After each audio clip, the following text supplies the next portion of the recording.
استغفر الله العظيم استغفر الله العظيم استغفر الله العظيم استغفر الله العظيم الذي لا إله إلا هو الحي القيوم وأتوب إليه. أعوذ بالله من الشيطان الرجيم. بسم الله الرحمن الرحيم. السلام عليكم ورحمة الله وبركاته. الفاتحة. أعوذ بالله من الشيطان الرجيم. بسم الله الرحمن الرحيم. الحمد لله رب العالمين الرحمن الرحيم مالك يوم الدين إياك نعبد وإياك نستعين اهدنا الصراط المستقيم صراط الذين أنعمت عليهم غير المغضوب عليهم ولا الضالين آمين. إن الحمد لله نحمده ونستعينه ونستغفره ونعوذ بالله من شرور أنفسنا ومن سيئات أعمالنا. من يهده الله فلا مضل له ومن يضلل فلا هادي له. أشهد أن لا إله إلا الله وأشهد أن محمدا عبده ورسوله. رب اشرح لي صدري ويسر لي أمري واحلل عقدة من لساني يفقه قولي. سبحانك لا علم لنا إلا ما علمتنا إنك أنت العليم الحكيم. ولا حول ولا قوة إلا بالله العلي العظيم. اللهم صل على سيدنا محمد وعلى آله وصحبه أجمعين. أما بعد. Alhamdulillah, bersyukur kepada Allah Subhanahu wa taala dengan limpah kurnia rahmat dan inayah daripada Allah, kita bertemu pada malam 9 Zulhijjah 1444 pada tahun ini. Dan pada ketika ini 853 jemaah haji kita sedang berwukuf di Arafah, sedang bermunajat, sedang berdoa kepada Allah Subhanahu wa taala pada waktu dibukakan segala pintu langit, yang diampunkan segala sesiapa sahaja yang memohon keampunan di bumi Arafah. Dan kita juga mengambil peluang tersebut dengan kita berdoa, dengan kita menghadiri majlis ilmu, dengan kita terus berzikir membesarkan Allah Subhanahu wa taala, khususnya pada hari-hari dalam bulan Zulhijjah, hari-hari pertama 10 pertama dalam bulan Zulhijjah ini. Semoga Allah mengampunkan dosa-dosa kita dan kita mengambil peluang untuk kita berpuasa sunat hari Arafah pada esok. Jadi semoga dengan puasanya kita itu akan diangkat amal-amal kebaikan kita, dengan berzikirnya kita, dengan istighfarnya kita, segala kebaikan yang kita buat pada esok hari akan diangkat martabatnya di sisi Allah Subhanahu wa taala. Di situlah letaknya keadilan maha adil yang Allah Subhanahu wa taala memberikan peluang yang terbaik kepada jemaah-jemaah haji yang berada di Arafah pada ketika ini, dan juga kepada hamba-hambanya yang tidak berpeluang lagi ataupun belum berpeluang lagi untuk berada di bumi Arafah, tetapi tetap Allah dengan sifat maha pengampun, maha penyayangnya memberikan keampunan kepada hamba-hambanya, iaitulah ganjaran kalau kita berpuasa pada hari Arafah, iaitu pada 9 Zulhijjah, akan diampunkan dosa-dosa kita terdahulu. Walaupun begitu tuan-tuan, kita kena ingat, kita tak tahu mana satu dosa kita yang betul-betul diampunkan oleh Allah, mana satu amal ibadah kita yang betul-betul diterima oleh Allah Subhanahu wa taala. Jangan kita sengaja buat-buat tak faham hadis ni. Kan apa maksudnya tuan-tuan? Bila Nabi sebutkan bahawa puasa hari Arafah itu akan diampunkan dosa setahun yang lalu, macam tu tak apalah, kita puasa diampunkan dosa, lepas tu kita buat dosa lagi. Nanti tak lupa kita puasa diampunkan dosa, lepas tu buat dosa lagi. Bukan sifirnya bukan macam tu tuan-tuan. Itu semua adalah sifir bagi mereka yang berfahaman cetek dan dalam memahami hadis-hadis Nabi sallallahu alaihi wasallam. Ganjaran diampunkan dosa ini bermaksud Allah itu Maha Pemurah, Allah itu Maha Pengampun, Allah itu Maha Penyayang. Dalam keadaan kita hamba-hambanya terus bersifat taqwa, menjaga tata cara kita sebagai hamba Allah yang terus melaksanakan perintahnya, meninggalkan segala larangannya, dengan ada rasa khauf war raja, khauf war raja, takut kepada Allah Subhanahu wa taala, takut-takut amalan kita tidak diterima, takut-takut dosa kita tidak diampunkan, dan juga dalam masa yang sama kita mengharapkan pengampunan dan juga kemakbulan amalan kita itu di sisi Allah Subhanahu wa taala. Kenapa tuan-tuan?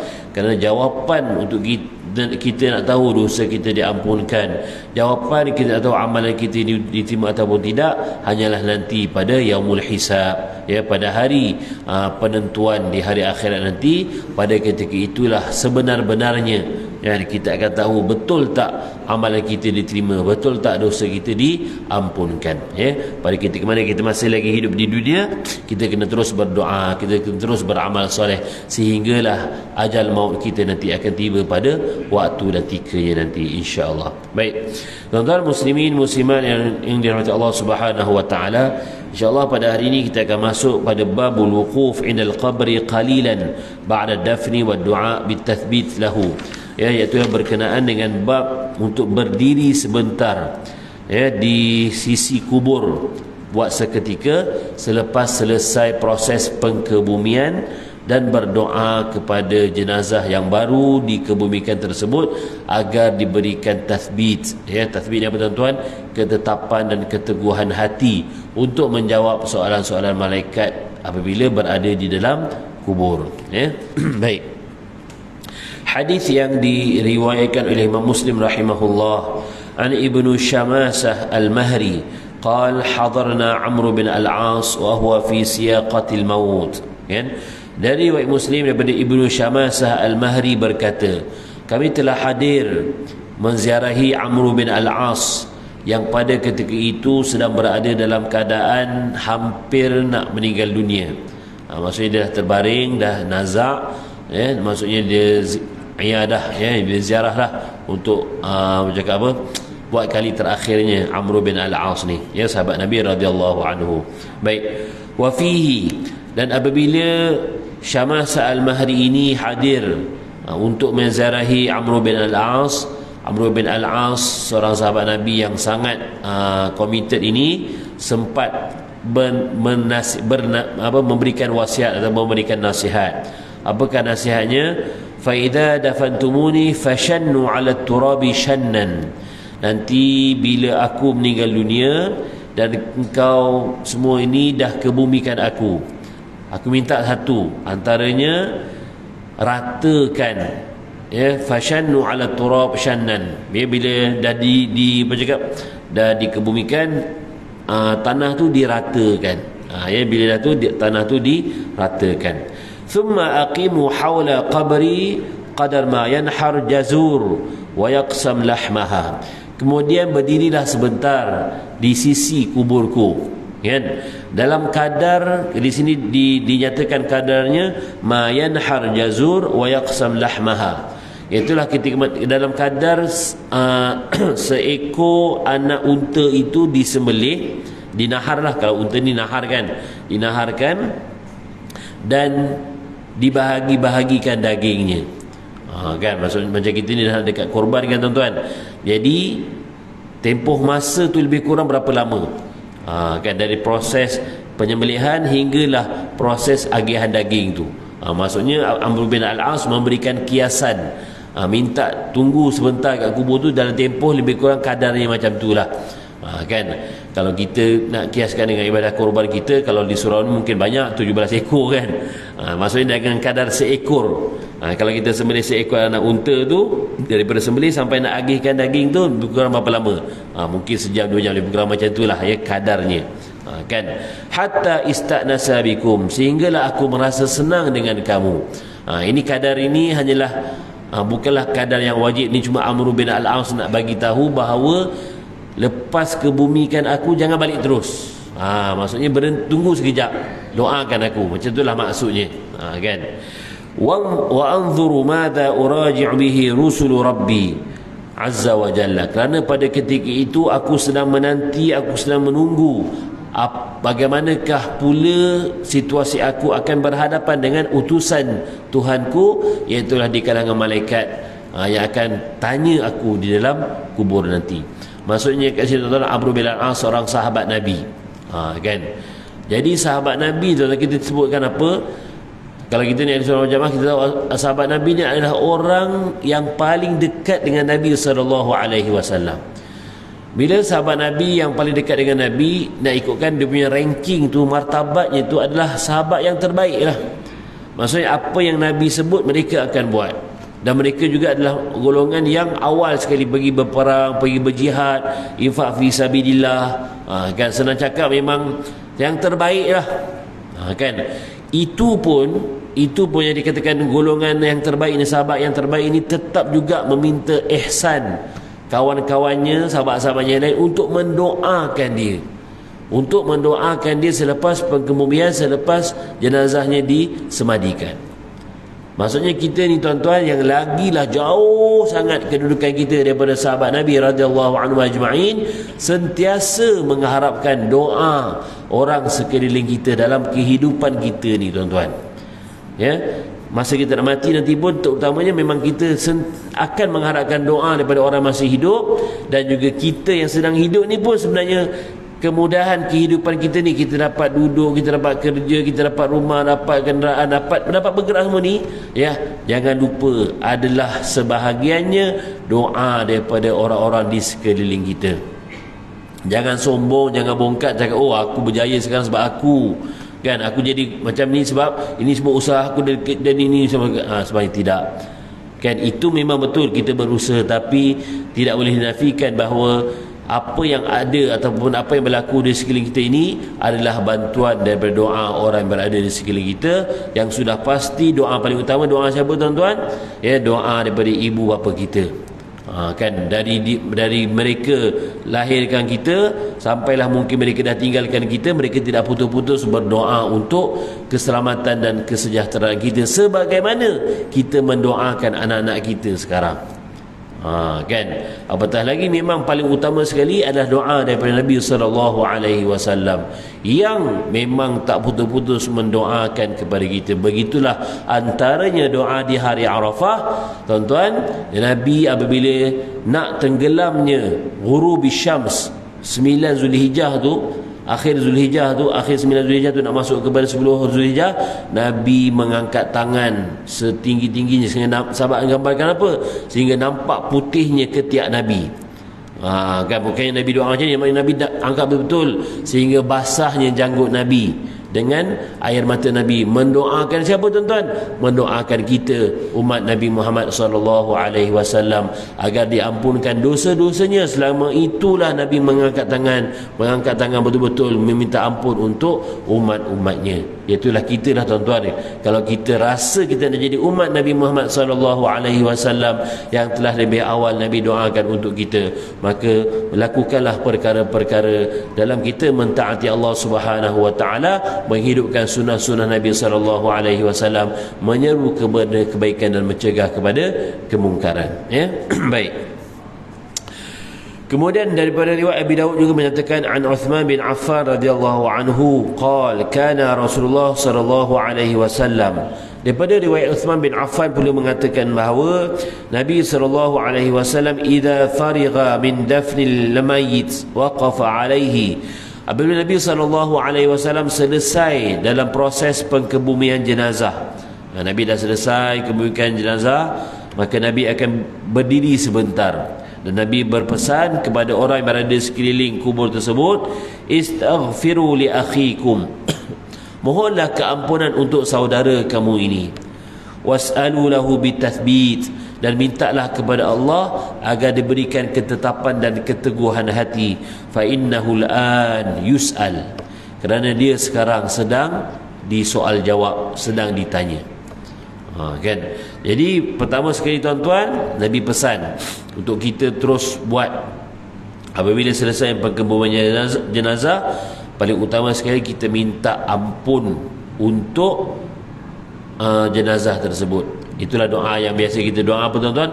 Allahumma ghfir lahu warhamhu wa'afihi wa'fu anhu. Itu yang biasa. Itu yang paling simple. Kalau tak hafal yang panjang-panjang tu, cukuplah. Paling tak tahu sangat pun Allahumma ghfir lahu. Kan, ya Allah ampunkanlah dosa-dosanya. Cukup. Kalau rasa tak ingat yang panjang tu. Kalau ingat tahu panjang yang bahasa Arab, bacalah bahasa Arab. Kalau tak tahu yang bahasa Arab, bacalah bahasa Melayu. Yang paling penting seikhlas hati kita minta dengan Allah Subhanahu wa taala, ya Allah ampunkanlah dosa-dosanya ya Allah. Kan semasa dah habis pengkebumian jenazah, dan alhamdulillah kita punya budaya kan yang dinamakan dalam adatnya majlis apa, dinamakan sebagai talqin. Bab talqin ni tidak satu bab yang akan datang, satu lagi bab lepas ni. Tapi maksudnya proses itu hampir samalah dengan apa yang dimaksudkan oleh Nabi SAW sini. Istaghfiru, mohon ampunlah untuk saudara kamu ini dan mintalah agar diberikan ketetapan hati. Kan minta dengan Allah, ya Allah semoga saudaraku ini diberikan ketetapan hati untuk menjawab soalan-soalan malaikatmu, ya Allah. Kan kerana apa Nabi sebutkan fa innahul an, kerana dia sekarang ni sedang disoal. Jadi maksudnya tuan-tuan, soal jawab mungkar nakir dalam kubur itu adalah sesuatu yang benar, ya. Hadis ini adalah hadis yang sahih, diriwayatkan oleh Abi Dawud. Jadi bukan maksud dia masuk kubur tu okay, dah relax dah, kita balik biarlah dia. Tak ada macam tu tuan-tuan. Kita perlu berdoa untuk dia. Kerana apa? Hakikat yang benar dia sedang disoal. Itu dia. Masa kita nanti pun sama juga tuan-tuan. Pasal tu kita ambil dua hadis ini. Pertama wasiat yang dinyatakan oleh Amr bin Al-As tadi, dan juga hadis Nabi. So bila kita nak mati nanti tuan-tuan, ataupun besok lah kan, besok mungkin 2 hari lagi kita akan kumpul anak beranak kat rumah kan, sambut hari raya korban kan, makan daging korban sama-sama. Sambil-sambil duduk sebelum makan tu, bagilah si ayah ke si abang ke siapa, bagilah nasihat sikit. Kalau tazkirah ni macam apa cakap, macam berat sangat, bagi tazkirah saya tak pandai Ustaz, saya tak ada tauliah, nanti kena tangkap pula. Bukan itu. Ni kita sebut sebagai nasihat. Tuan-tuan duduk sekejap sebelum kita makan daging korban ni, ingat nanti bila kita mati, jangan lupa ya, kita sama-samalah mohon doakan ya sesama kita. Sebab apa? Sebab apa? Kita tahu siapa yang mati dulu. Kan mungkin nanti kita, dalam hari raya besok 2 hari 3 hari kita akan berkumpul kan, ada mak, ada ayah, ada suami, ada isteri, ada anak, sama-sama saling nasihati. Kan antara kita ni nanti siapa yang mati dulu, semoga Allah berikan kekuatan, ketabahan, ketetapan hati untuk menjawab soalan-soalan malaikat dalam kubur nanti. Macam mana nak tahu, nak berikan ketetapan? Persediaan kita apa tuan-tuan? Persediaan kita sekarang ni lah, kukuhkan akidah iman kita kepada Allah Subhanahu wa taala. Jangan ada sedikit pun keraguan kita kepada hakikat keesaan Allah Subhanahu wa taala. Jangan ada sedikit pun keraguan kita kepada kenabian utusan Nabi sallallahu alaihi wasallam. Jangan ada keraguan sedikit pun kepada Al-Quran, wahyu Allah Subhanahu wa taala yang diturunkan kepada kita. Jangan ada keraguan dalam apa juga perintah yang Allah telah perintahkan kepada kita. Perintah solat, perintah puasa, perintah tutup aurat, perintah menunaikan haji, perintah bersedekah dan sebagainya. Kan bila kita jaga benda tu tuan-tuan, menjurus kepada ketetapan hati kita. Kan zaman ni sekarang tuan-tuan, banyak orang awam yang berfatwa sebagai itu. Sesiapa saja boleh bercakap soal agama, terbuka zaman sekarang ni. Kadang-kadang orang cakap pasal tu pasal ni, kita pun jadi keliru. Maka berpegang teguhlah dengan ilmu yang yakin, yang kita dah pelajari dengan guru yang bertauliah, dengan guru yang sebenarnya. Kita tahu dengan siapa kita belajar, kita percaya dengan guru yang kita belajar ni. Maka kalau ada pendapat-pendapat yang lain, bukan maksud kita nak menolak, tapi kita boleh banding bezakan. Okey, ustaz ni cakap macam ni, ustaz cakap macam ni, ustaz cakap macam ni. Kita belajar sama-sama, tengok okey mana yang betul, yang itulah kita ikut. Kan ya. Jadi kalau orang-orang yang kita rasa macam dia ni ya ke, cakap je kan, maka berbaliklah kepada siapa yang kita lebih yakin ilmunya, untuk kita terima ya apa sahaja pendapat-pendapat yang mungkin banyak kekhilafannya. Ya dalam bab fiqh tak apa tuan-tuan, kadang-kadang benda tu mungkin memang banyak khilafnya, tapi dalam bab akidah tidak ada kompromi. Kan tidak ada kompromi dalam bab akidah. Jadi dalam bab fiqh mungkin ada tolak tambah yang kita boleh terima ikut situasi dan sebagainya ya. Jadi itu paling utama sekali tuan-tuan, untuk kita mendapat tasbit yang akhir nanti di dalam kubur. Okey, itu nasihat kita ya, kepada untuk kita bersedia bila kita akan ditanya dalam kubur nanti. Dan juga nasihat kita ni tuan-tuan apa? Okey, jadi kalaulah Contoh ayah mati dulu, ayah meninggal dulu, jangan lupa doakan, minta ampun untuk ayah kan. Tapi logiknya seorang anak tu tidak akan lupa untuk mendoakan untuk ayahnya. Apa biasa kan doakan, Allahumma ghfirli dhunubi wa liwalidayya warhamhuma kama rabbayani saghira. Itu memang doa yang kita dah baca dari kecil. Anak-anak tadika sekarang pun dah tahu dah doa tu. Budak-budak sekolah pun tahu doa tu. Maksudnya memang insya-Allah doa tu tidak putus-putus. Setiap anak akan mendoakan kepada ibu dan ayahnya. Mohon diampunkan dosa ya. Baik. Hadis yang lain tuan-tuan, daripada riwayat yang sama, Uthman bin Affan menyebutkan, kana Nabi sallallahu alaihi wasallam idza dufina maitan waqafa wa sa'ala lahu tathbit wa kana yaqul ma yastaqbilu al-mu'min min haula al-akhirah illa wal qabri afdha'u minhu. Yang bermaksud tuan-tuan, tidak akan berhadapan, tidak akan bertemu seorang mukmin itu, seorang yang beriman itu dengan kedahsyatan hari akhirat, kecualilah awal-awal lagi dia akan menerima huru-hara di dalam kubur. Tuan-tuan sebelum kita nak tahu apa yang akan berlaku semasa di padang mahsyar nanti tuan-tuan, timbangan mizan sebagainya, bersedia awal-awal lagi dalam kubur tu dulu. Huru-hara yang kita tahu apa yang akan kita hadapi semasa di dalam kubur. Nabi dah cakap dah. Kan paling awal sekali lepas mati dalam kubur tu ujian yang pertama sekali.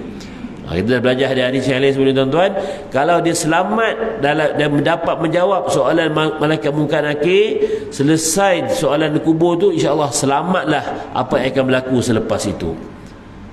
Kalau dikubur lagi dia dah kantoi, kalau dikubur lagi dia dah sangkut, kalau dikubur lagi dia tak dapat nak buat apa-apa, maka sebagai bayangan lepas-lepas tu pun dia akan sangkut. Masalahnya tuan-tuan, kita tak tahu nanti macam mana ni. Dan kita pun tak tahu nasib di kalangan saudara-saudara kita, ibu ayah kita yang telah pergi daripada kita, kita tak tahu apa kesudahan mereka yang berada dalam kubur sekarang ni. Mereka tak boleh nak bagi tahu kat kita. Kan contoh dia meninggal pagi tadi.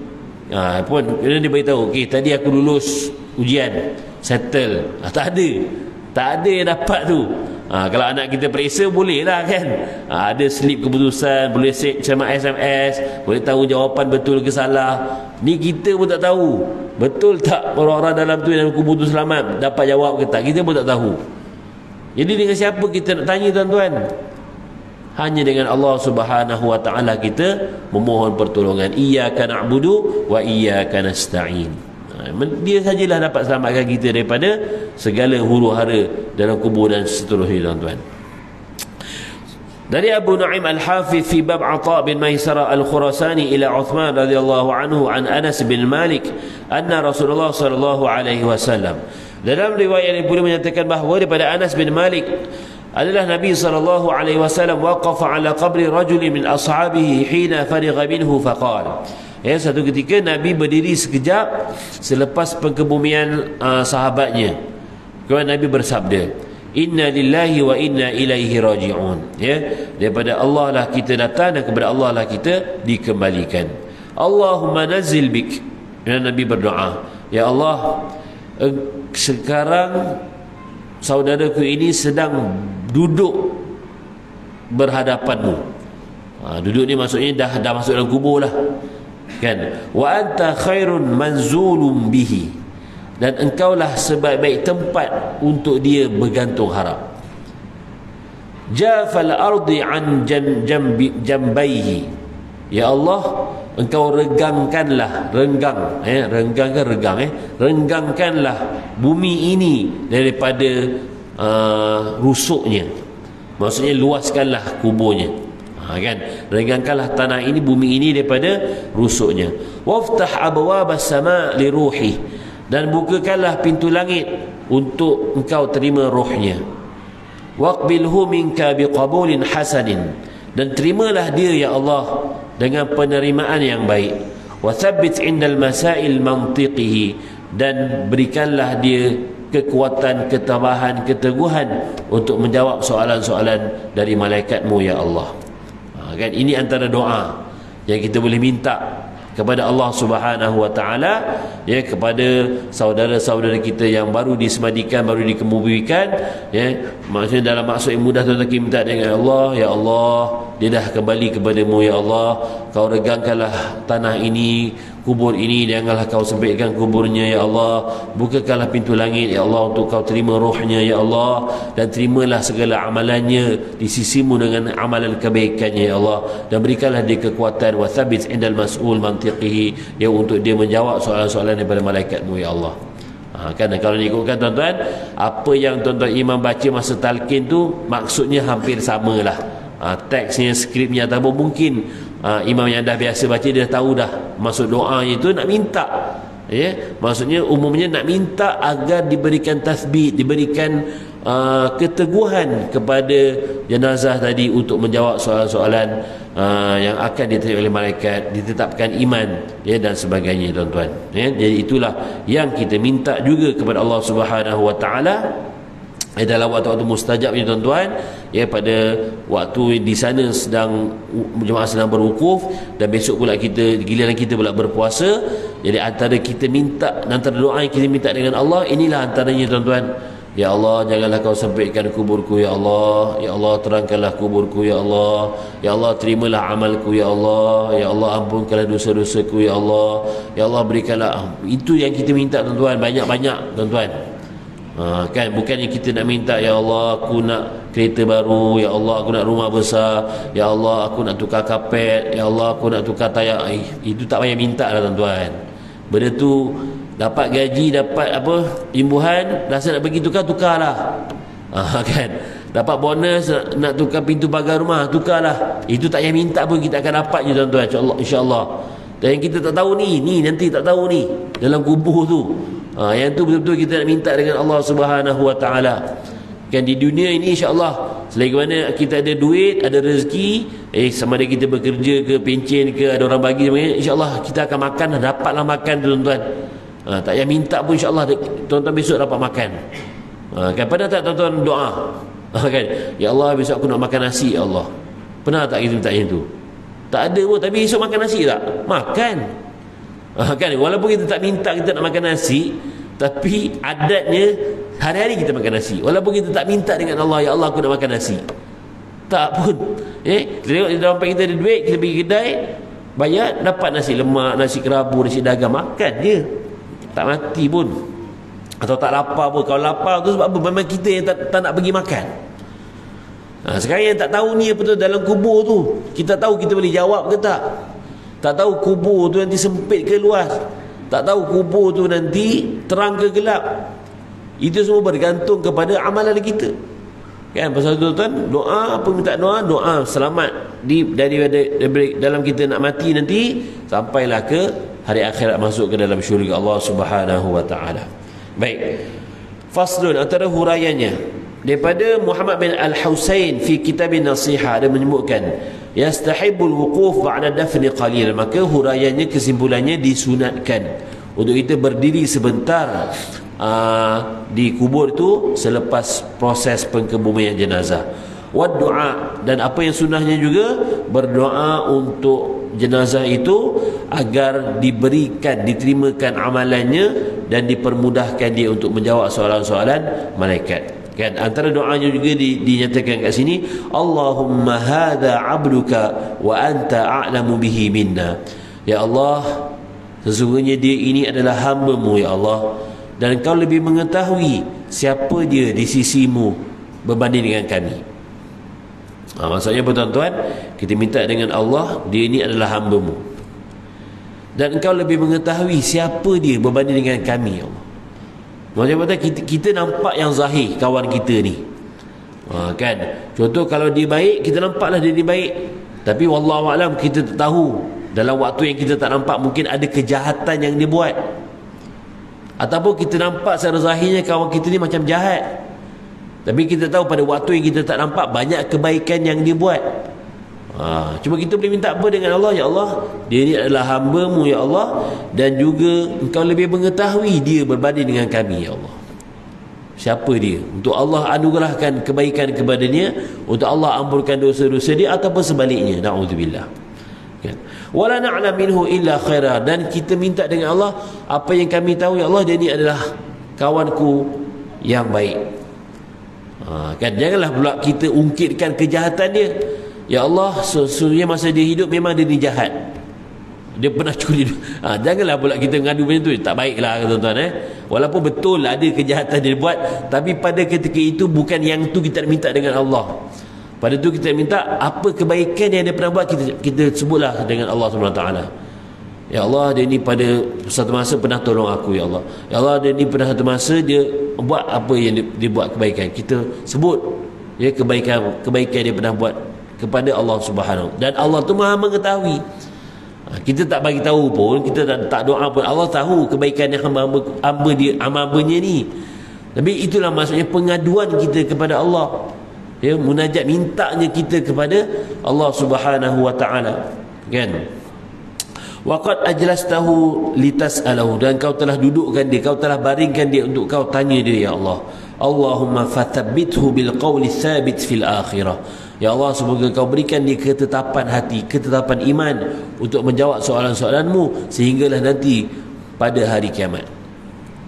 Kan? Satu antaranya apa tuan-tuan, kita akan ditanya dalam malaikat, kita akan tanya oleh malaikat di dalam kubur. Nanti di pada mahsyar lain pula ceritanya. Kan? Di mizan Allah lain pula ceritanya. Kan? Di banyak tempat lagi ya Allah yang tuan-tuan ni kita nak lalu nanti untuk sampai kepada masuk ke dalam syurga. Entah berapa puluh juta ribu tahun lagi yang akan kita hadapi selepas ini tuan-tuan, berbanding umur kita 60 tahun 70 tahun di dunia ini. Kan? Kemudian apa lagi kita minta dengan Allah tuan-tuan untuk saudara kita ni, kama sabathu fil hayati dunya, kau berikanlah ketetapan hati dan keteguhan iman sebagaimana dia minta denganmu ya Allah semasa di dunia. Maksudnya apa tuan-tuan, kita tahu kawan kita ni orang yang selalu datang surau, datang masjid, yang selalu baca Quran. Maksudnya kita nampak dia ni memang orang yang soleh, orang yang baik. Maka kita minta juga ya Allah, aku menjadi saksi utama dia ni adalah orang-orang baik semasa hidupnya ya Allah. Maka kau terimalah amalannya ya Allah. Allahumma rahamhu wa alhiqhu bi nabiyhi Muhammad sallallahu alaihi wasallam. Ya Allah, kau rahmatinya ya Allah, dan golongkanlah dia bersama dengan kumpulan yang di bawah panji, di bawah naungan Nabi sallallahu alaihi wasallam. Wala tadhilluna ba'dah, dan janganlah kau sesatkan kami selepas kematiannya, dan janganlah kau haramkan permintaan kami ini kepadanya ya Allah. Ya tuan-tuan Jadi secara umumnya tuan-tuan, mintalah segala bentuk kebaikan untuk saudara-saudara kita yang sedang dikebumikan atau baru sahaja dikebumikan tersebut. Kan, bukannya kita lepas ke bumi tinggalkan macam tu saja. Kan? Baik tuan-tuan Berkata lagi Abu Abdullah At-Tirmidzi, fal wuquf 'ala al-qabr wa su'al tabi fi waqti dafnihi madad lil mayt ba'da as-salah. Ya, lianna salat bi jama'atil mu'min kal askar lahu qad ijtama'u bi babil malak yashfa'una lahu. Seumpamanya tuan-tuan kita berada di kubur itu, minta dengan Allah Subhanahu wa taala macam kita solat berjemaah lah. Lebih kurang macam itu kiasannya. Kan, contoh kalau kita solat berjemaah tuan-tuan, doa imam ini kadang-kadang diaminkan ataupun diminta juga oleh jemaah-jemaah yang lain. Ya, dalam ramai-ramai jemaah ni 20 orang 30 orang, mungkin 20 orang Allah reject, yang seorang tu yang Allah terima.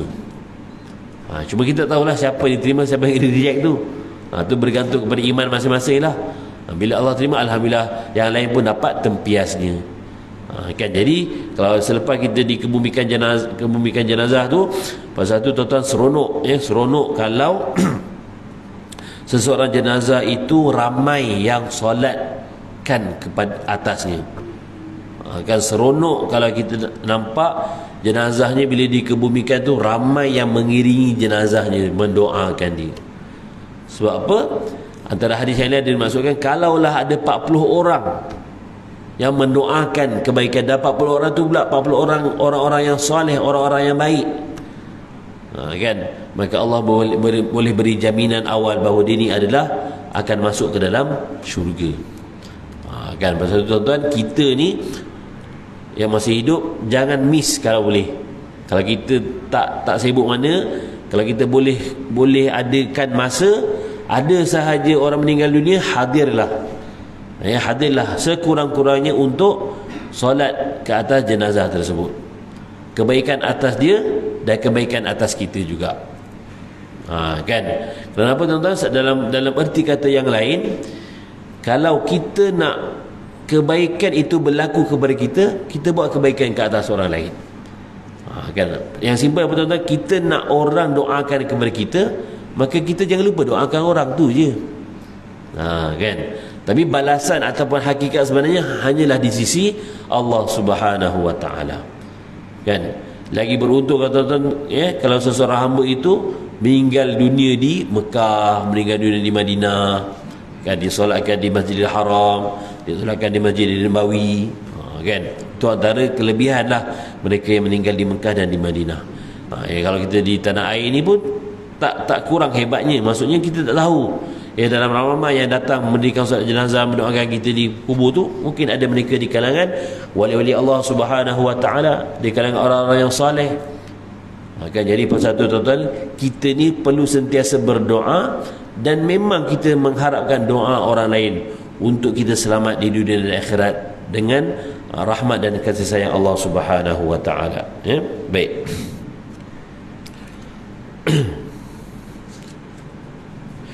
Kemudian dalam apa yang disebutkan oleh Amr bin Al-As juga ada disebutkan, fa idza ana mittu fala tushibni naihah wala narah. Kan, Amr bin Al-As juga ada berwasiat, kalaulah aku meninggal dunia, janganlah ada orang yang menangisi kematianku. Menangisi naihah ni tuan-tuan, tangisan yang dibuat-buat ataupun tangisan dalam bentuk macam meraung-raung. Ni kita minta dielakkanlah.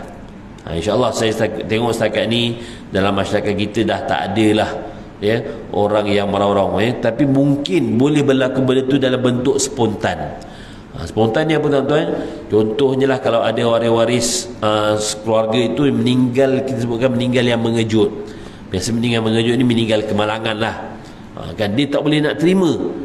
Tak boleh nak terima, maka mungkin masa dia datang tu dalam keadaan dia menangis, dia tak boleh nak kawal emosi dia. Maka kita yang berada di sekeliling itulah kena tenangkan dia. Jangan sampai naihah. Naihah ni apa tuan-tuan? Sampai rabbal juyub, sampai menarik-narik baju, menghentak-hentak tanah, dinding dan sebagainya. Jangan sampai macam itulah. Kan, kalau sekadar dia menangis, teresak-esak, itu benda yang biasa. Tapi sampai naihah melampau-lampau, eloklah ditarik. Sampai dia peluk jenazah tu tak nak lepas, dia suruh buka balik kain kafan apa semua. Memanglah benda dah lepaskan, dah menyesal tu, itu hal dia lah. Tapi janganlah sampai menyakiti jenazah. Kenapa? Tangisan-tangisan inilah boleh mendatangkan siksaan kepada jenazah itu nanti selepas pengkebumian, ya. Baik. Begitu ya tuan-tuan, kita disebutkan kat sini, pastikan tidak melakukan perkara-perkara yang menyalahi sunnah lah.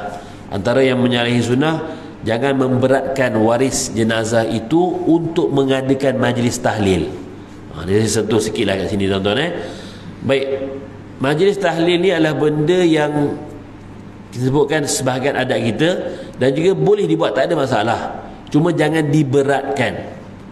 Sebagai contoh, kadang-kadang kita ni mungkinlah kita tak tahu, kita tanya ikhlas ke, tanya bila seorang meninggal ni, kita akan mungkin spontan kan, kita mana tak buat tahlil ke, kan.